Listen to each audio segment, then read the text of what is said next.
قرآن کریم میں دل دہلا دینے والا انکشاف یہ ہے کہ نسل کشی کے لیے سب سے خطرناک اور مہلک ترین ہتھیار ہم جنس پرستی ہے۔ آپ نے دنیا میں سنا ہوگا انسانی نسل کشی کے لیے نشہ استعمال کیا گیا، انسانی نسل کشی کے لیے وبا استعمال کی گئی، انسانی نسل کشی کے لیے جنگیں کی گئیں،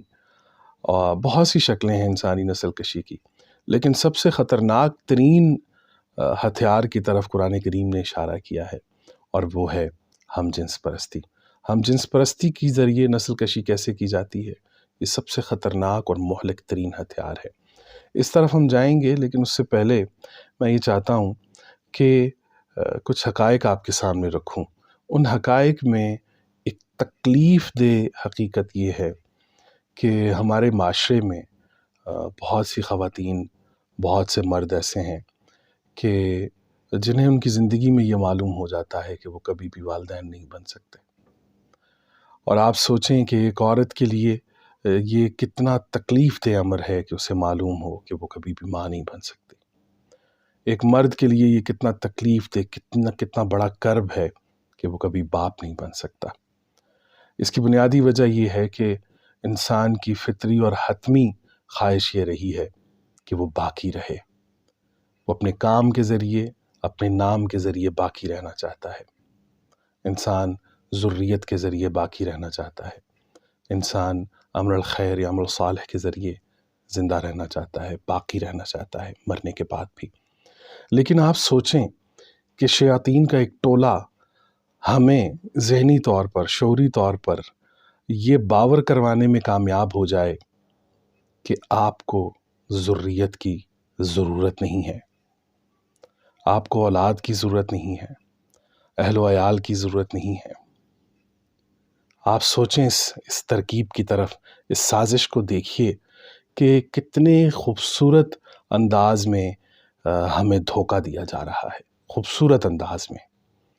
کہ آپ ہمارے معاشرے میں اب پاکستان کے اندر قوانین ہم جنس پرستی کے حوالے سے بہت گفتگو ہوئی، ٹرانسجینڈرز کے حوالے سے بڑی گفتگو ہوئی، بڑی آج کل گفتگو چل رہی ہے۔ لیکن آپ دیکھیے کہ میں یہ چاہتا ہوں کہ ہم لوگ اس مقصدیت کو بھی سمجھیں کہ اس پورے کام کے پیچھے دراصل مقصد کیا ہے، وہ چاہتے کیا ہیں۔ قرآن کریم نے تو بتا دیا ہے کہ ان کا مقصد کیا ہے، اس پر ہم آگے چل کے بات کریں گے۔ لیکن میں آپ کو بتاتا چلوں کہ یہ ظلم عظیم ہے کہ انسان کو انسان کی ذریت سے محروم کر دیا جائے۔ یہ ظلم عظیم ہے۔ ہم جنس پرستی کی سب سے بڑی واردات یہ ہے کہ وہ انسان کو لیونگ ویلیوز سے، اجتماعی اقدار سے نکال کر انسان کو انفرادی لذت کی طرف لے جاتا ہے۔ وہ لذت کہ جس کے اندر عذاب ہے اسے اس کے اندر مزہ آ رہا ہوتا ہے، اس کے اندر وہ لذتیں حاصل کر رہا ہوتا ہے۔ جس کے اندر انفرادیت ہے وہ مقطوع ہو جاتا ہے، لا تعلق ہو جاتا ہے ان ساری چیزوں سے۔ اور آپ یہ دیکھیے کہ ہم جنس پرستی کا سب سے بڑا شکار فیملی سسٹم ہے۔ شیاطین کا سب سے بڑا مقصد یہ ہے کہ وہ آپ کے فیملی سسٹم کو تباہ کر دیں۔ اور آپ دیکھ لیں کہ پوری دنیا کے اندر مقصد ہی شیاطین کا یہ ہے کہ وہ فیملی سسٹم کو ختم کر دیں، لا تعلقی ہو جائے۔ اور معذرت کے ساتھ کہ آج کل میں اپنے ملک کی فی الحال بات کروں گا کہ ہم اپنے معاشرے میں دیکھیں تو لا تعلقی کا یہ حال ہے کہ ایک ہی گھر میں بھائی بہن رہنے والے ایک دوسرے سے بات نہیں کرتے، ایک ہی گھر میں رہنے والے ماں باپ ہیں تو وہ اولاد کے ساتھ بات نہیں کر رہے، اولاد ہے تو ماں باپ کے ساتھ بات نہیں کر رہی، لا تعلق ہیں، کوئی تعلق نہیں، کنورسیشن نہیں ہے، بیٹھنا نہیں ہے، آپس میں گفتگو نہیں ہے۔ یہ ساری چیزیں ہم لوگ جو ہیں وہ ان سے گزر رہے ہیں اپنے اس معاشرے کے اندر۔ تو آپ یہ دیکھیے کہ ہم جنس پرستی کا سب سے پہلا شکار جو ہے وہ فیملی سسٹم ہے۔ اس کی وجہ کیا ہے کہ قرآن کریم نے حضرت لوط علیہ السلام کے واقعے میں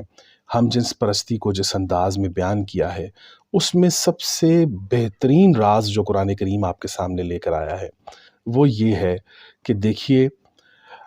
سب سے پہلی چیز جو شکار ہوگی وہ آپ کا فیملی سسٹم ہوگا۔ اور فیملی سسٹم میں آپ دیکھیے کہ لوط علیہ السلام کی بیوی جو ہیں وہ نظریاتی طور پر لوط علیہ السلام کے خلاف ہیں، وہ ان سے الگ ہیں، وہ ان سے لا تعلق ہیں۔ تو یہاں سے آپ کو معلوم ہوگا، اور یہ کوئی عام شخصیت نہیں ہے، لوط علیہ السلام اللہ کے رسول ہیں، تو اللہ کے رسول کا گھر بھی اس ہم جنس پرستی کے ماحول میں اور معاشرے میں نہیں بچ سکا۔ وہاں پر ان کا بھی فیملی سسٹم تباہ ہوا، اور وہ جو ان کی بیوی تھی ان کے بارے میں غابرین کا لفظ آیا، اور وہ پیچھے رہ جانے والوں میں سے ہو گئی، اور وہ تباہ ہوئی، برباد ہوئی۔ تو آپ یہ دیکھیے کہ یہ ایک رسول کی بیوی ہیں۔ تو فیملی سسٹم کو ختم کرنے کے لیے بھی آپ دیکھیں کہ سب سے بڑا ہتھیار یہ ہم جنس پرستی ہے، کیونکہ اس کے اندر لا تعلقی ہے۔ تو لوط علیہ السلام کی بیوی کا ذکر جب ہم قرآن میں پڑھتے ہیں تو پھر بھرپور انداز میں یہ بات سمجھ آتی ہے کہ غافل عورتوں کا معاشرہ ہم جنس پرستی کی بنیاد ہوتا ہے۔ عورت اگر غافل ہو جائے، یہ نہیں ہے کہ مرد اس چیز کا ذمہ دار نہیں ہے، مرد بھی اس چیز کا ذمہ دار ہے، لیکن عورت اس لیے کہ وہ گھر کی ملکہ ہے، وہ گھر کی وارث ہے، وہ گھر کی مالکن ہے، وہ جانتی ہے کہ اس کا بیٹا کیا کر رہا ہے، وہ یہ جانتی ہے کہ اس کی بیٹی کیا کر رہی ہے۔ تو اگر ماں غافل ہو جائے گی تو نسل کے اندر یہ بیماری پھیلنے لگے گی۔ اب آپ آئیے قرآن کی اس بات کی طرف کہ نسل کشی کے لیے سب سے خطرناک اور مہلک ترین ہتھیار ہم جنس پرستی کیسے ہے۔ آپ دیکھیے کہ قرآن کریم ہمارے موجودہ مشکلات اور مصیبتوں کو ایک لفظ کے اندر بیان کر جاتا ہے۔ ہم نے اکثر پڑھا ہے، اور ہم لوگ پڑھتے ہیں، اور نماز میں تو زیادہ تر یہی لالچ کرتے ہیں کہ چھوٹی صورتیں پڑھتے ہیں۔ ان چھوٹی صورتوں میں ایک بہت ہی چھوٹی صورت سورہ القوثر، کہ جو اپنے حجم کے حوالے سے، اپنے شعور اور ادراک کے حوالے سے تو بہت بڑی ہے، پڑھنے میں آسان ہے، تو ہم لوگ لالچ کرتے ہیں کہ اسے پڑھتے ہیں کہیں جانا ہو، لیکن آپ دیکھیں کہ اس کے اندر ایک لفظ استعمال ہوا ہے، اور اس لفظ کے اندر وارننگ ہے ہم لوگوں کے لیے۔ کوئی بھی انسان جو قرآن کریم سے محبت کرنے والا ہے، آپ صلی اللہ علیہ وسلم سے محبت کرنے والا ہے، وہ اس چیز کو سمجھے گا اور جانے گا کہ قرآن کریم نے یہ ایک لفظ کے اندر کیا کہہ دیا ہے۔ آیت ہے، اعوذ باللہ من الشیطان الرجیم، بسم اللہ الرحمن الرحیم، انا اعطیناک الکوثر فصل لربک وانحر ان شانئک هو الابتر۔ آپ جانتے ہیں کہ مخاطب ہیں آپ صلی اللہ علیہ وسلم، کہ ہم نے آپ کو دیا ہے کثرت کے ساتھ، انا اعطیناک الکوثر فصل لربک وانحر، تو جڑ جائیں آپ اللہ تعالیٰ کے اس نظام کے ساتھ، نماز کے ذریعے، نظام کے ذریعے، عبادات، اخلاقیات، ایمانیات، ان ساری چیزوں کے ذریعے، اور قربانی کے لیے تیار ہو جائیں۔ وانحر ان شانئک هو الابتر، جو ان تمام تر چیزوں کے شایان شان آئے گا کہ جو اللہ نے آپ کو دی ہیں کثرت سے، وہ ابتر ہوگا۔ اس ایک ابتر کے لفظ کے اندر جو راز ہے وہ سب سے بڑا کمال ہے ہمارے لیے۔ ابتر کہتے ہیں وہ انسان جو مقطوع النسل ہو، جس کی نسل آگے نہ بڑھ سکے، جس پر اس کے خاندان کا خاتمہ ہو جائے، اس سے آگے کوئی اس کا نام لینے والا نہ ہو، اور نہ کہ صرف نام، کام کا بھی مقطوع ہو، کوئی ایسا اس نے عمل نہ کیا ہو کہ وہ زندہ رہ جائے، نہ ذریت کے ذریعے، نہ عمل الخیر کے ذریعے۔ تو اسے قرآن کہتا ہے ابتریت، ابتر۔ تو اس سب سے چھوٹی آیت میں اللہ تعالیٰ نے ہمیں یہ بتایا ہے کہ یا تو آپ صل ہو جائیں، یا تو آپ مل جائیں، اور پھر قربانی دینے کے لیے تیار ہو جائیں۔ اب وہ آپ نے ملنا چاہے نماز کے ذریعے ہے، چاہے اخلاقیات کے ذریعے ہے، ادبیات کے ذریعے ہے، نظام کے ذریعے ہے، قرآن کے نظام کے ذریعے ہے، ان ساری چیزوں کے ذریعے آپ نے ملنا ہے اور قربانی دینی ہے، تو اس کے لیے تو آپ کو تعلق قائم کرنا ہوگا۔ اور اس کے اگینسٹ جو چیز جو ہے وہ آئی ہے وہ ہے ابتریت، یا آپ صل ہو جائیں اللہ کے نظام کے ساتھ، آپ جڑ جائیں، اور یا آپ ابتریت کا شکار ہو جائیں جہاں پر آپ مقطوع النسل ہیں۔ تو یہ دیکھیے کہ ہم جنس پرستی کے اندر سب سے بڑی بات جو ہے وہ یہ ہے کہ انسان کو ذہنی اور شعوری طور پر اس ابتریت کے لیے تیار کر لیا جائے کہ وہ ایک مرد استغفراللہ ایک مرد کے ساتھ شادی کرنے کے لیے تیار ہو جائے اور وہ جانتا ہے کہ اس کے بعد میری نسل ختم ہو جائے گی، اور وہ جانتا ہے کہ اس میں سے اولاد پیدا نہیں ہو سکتی۔ ایک عورت کو شعوری طور پر تیار کر لیا جائے کہ آپ نے ایک عورت کے ساتھ شادی کرنی ہے، اور پھر ان دونوں کی نسل ختم ہو جائے، ذریت ختم ہو جائے، اور پھر عمل وہ تو قبیح ترین عمل ہے جو وہ کر رہی ہیں یا وہ کر رہے ہیں، تو اس میں سے کبھی بھی خیر پیدا نہیں ہوگی، کبھی بھی خیر پیدا نہیں ہوگی۔ تو شیاطین کے ٹولے کی سب سے بڑی واردات یہ ہے کہ وہ ہم جنس پرستی کو انسانی نسل کشی کے لیے استعمال کر رہے ہیں اور کرنا چاہتے ہیں۔ قرآن کریم نے ابتر کے لفظ کے اندر آپ کو وارننگ دے دی ہے کہ ابتریت کی طرف آپ نے نہیں جانا۔ آپ کو اللہ تعالیٰ نے ایک صلاحیت دی ہے کہ آپ اپنی نسل پیدا کریں، آپ چاہیں تو امر الخیر کے ذریعے باقی رہیں، آپ چاہیں تو اچھی ذریت کے ذریعے آپ باقی رہیں، یہ اختیارات اللہ تعالیٰ نے آپ کو دیے ہیں۔ شیاطین یہ چاہتے ہیں کہ آپ کو آپ کی ذریت سے محروم کر دیا جائے۔ یہ ہے وہ انکشاف قرآن کریم کا کہ جس میں اللہ تعالیٰ نے ہمیں یہ بتا دیا ہے کہ یا آپ چاہیں تو ابتریت کی طرف جائیں، یا آپ چاہیں تو قرآن اور عمل محمد صلی اللہ علیہ وسلم کے ساتھ آپ آ کے جو کہ قرآن میں ہے آپ اس کے ساتھ صل ہو جائیں، مل جائیں۔ تو یہ بڑی اہم ترین چیزیں ہیں، اس کی طرف آپ دیکھیے، سوچئے، سمجھا کریں کہ کوئی عمل ہو رہا ہے تو اس کے مقاصد کیا ہیں، اس کے پیچھے تو آپ کو جہاں سے بھی آپ اس بات کو پکڑیں گے،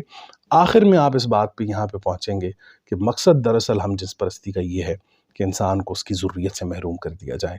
جب وہ ہم جنس پرستی کرے گا وہ کبھی بھی نسل پیدا نہیں کر سکتا، وہ کبھی بھی کوئی چیز تخلیق نہیں کر سکتا، وہ وہاں اس کا خاتمہ ہو جائے گا۔ یہ ہے شیاطین کے ٹولے کا سب سے بڑا پلان۔ اب دیکھیے، ایک تکلیف ہے، ایک کرب ہے دل میں کہ ہم نے خود اپنی آنکھوں سے اپنے معاشرے میں یہ دیکھا ہے کہ ایک دور تھا کہ ہمارے ہاں ہم جنس پرستی کے اوپر سزا ملتی تھی، بڑا اس کو جو ہے وہ سختی سے اس کے ساتھ نپٹا جاتا تھا، حکومت جو ہے وہ بڑی سختی سے نپٹتی تھی، ہم نے دیکھا ان ساری چیزوں کو۔